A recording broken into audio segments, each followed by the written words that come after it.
জঙ্গলের সবচেয়ে বড় প্রাণী কিন্তু রাজা না। লম্বার দিক থেকে সবচেয়ে বড় জিরাফ, বিশালতার দিক থেকে সবচেয়ে বড় হাতি, সবচেয়ে দ্রুত দৌড়ায় চিতা, আর সবচেয়ে চালাক প্রাণী শিয়াল। তবু এরা রাজা নয় কেন? কারণ তাদের মধ্যে রাজা হওয়ার কোয়ালিটিই নেই। তারা নিজেকে রাজা ফিলই করে না। নিজেদের যোগ্যতা সম্পর্কে তারা নিজেরাই জানে না। কিন্তু সিংহ, তার কোয়ালিটি ভিন্ন। সে কিন্তু অন্য কোনো প্রাণীকে দেখলে কখনো দৌড়ে পালায় না।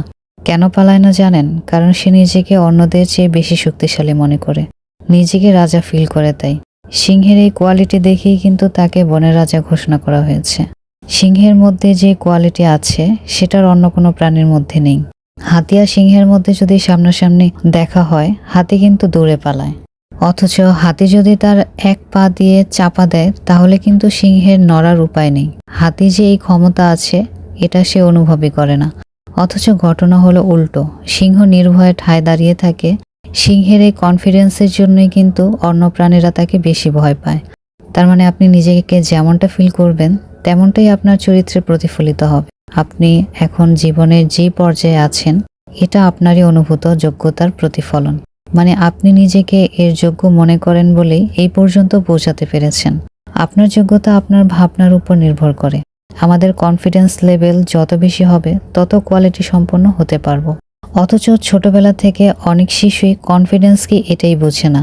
আমি এই কাজ পারবো না ভেবেই আর করা হয় না। কথায় আছে শরীর হলো মহাশয়, তাকে যত সওয়াবেন তত সয়। মানে যত পরিশ্রম করাতে পারবেন ততই পরিশ্রম করতে পারবে।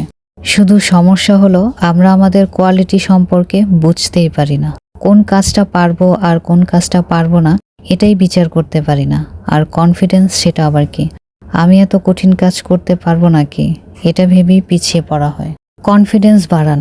হিমালয় জয় করতে কনফিডেন্স লাগে। শরীরের শক্তি তো সবারই আছে, কিন্তু হিমালয় পর্যন্ত কয়জন গিয়েছে?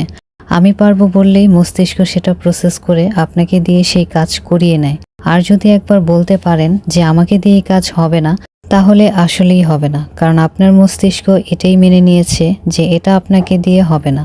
তাই মস্তিষ্ক আর প্রসেস করে আপনাকে দিয়ে কাজ করিয়ে নিবে না।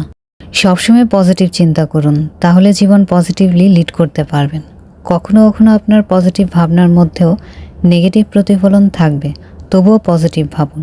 অধিক ভালোর মাঝে সামান্য মন্দ তেমন প্রভাব ফেলে না। কিন্তু যদি ম্যাক্সিমাম টাইম নেগেটিভ দিকটাই ভাবেন যে কোনো কাজের ক্ষেত্রে, তাহলে দেখবেন এর ফল নেগেটিভই আসে। সর্বোপরি এটাই বলবো, নিজেকে বিশ্বাস করুন, নিজেকে বিশ্বাস করান যে হ্যাঁ আমি পারি, আমি পারবো। যখন এটা আপনি পুরোপুরিভাবে আপনার মস্তিষ্ককে বিশ্বাস করাতে পারবেন, তখন আপনি আপনাকে দিয়ে যে কোনো চ্যালেঞ্জ পূরণ করিয়ে নিতে পারবেন। আজকে অনেক অনেক কথা বলে ফেললাম। আমার জন্য সবাই দোয়া করবেন। আজ এই পর্যন্তই। আল্লাহ হাফেজ।